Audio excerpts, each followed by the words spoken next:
Околу 600.000 евра Министерството за надворешни работи ќе потроши за изнајмување на возила за потребите на самитот на ОПСЕ кој ќе се одржи во декември во Скопје. Но она што може да се забележи од склучениот договор со фирмата ABC Rent a Car Tours е дека цената по која ќе се изнајмува едно возило е повисока двојно или тројно од регуларната цена по која еден обичен граѓанин би изнајмил возило од посочената фирма, но далеку пониска за тројно и цената за изнајмување на возила за редовните потреби на МНР, што исто така е предмет на договорот. Вкупниот тендер е во вредност од околу 960.000 евра за двете намени.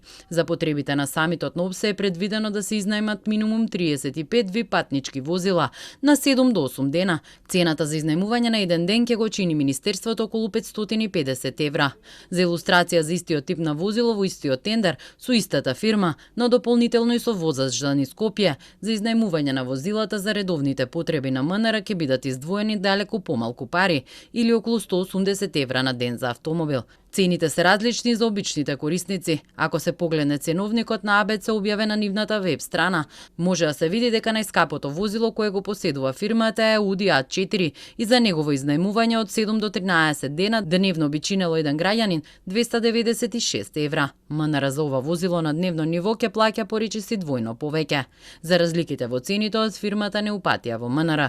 Оттаму до почетокот на вестите не ни одговорија на прашањата. Прашан дали смета дека сумата е претерана за ваква намена, премиерот Ковачевски вчера не одговори конкретно.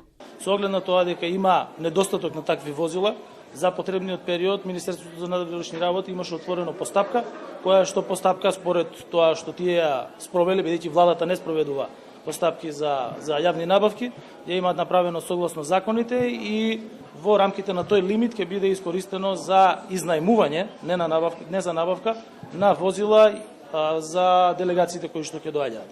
Исте случајот и со цените за изнајмување на минимум 70 возила средна класа за потребите на самитот. МНР ќе чинат 440 евра на ден, додека пак еден граѓанин за Volkswagen Passat, на пример, кој ги исполнува критериумите од огласот, бидејќи мора да биде лимузина и во темна боја, би ги чинело 140 евра на ден, што значи дека МНР за еден автомобил ќе плати 3 пати повеќе.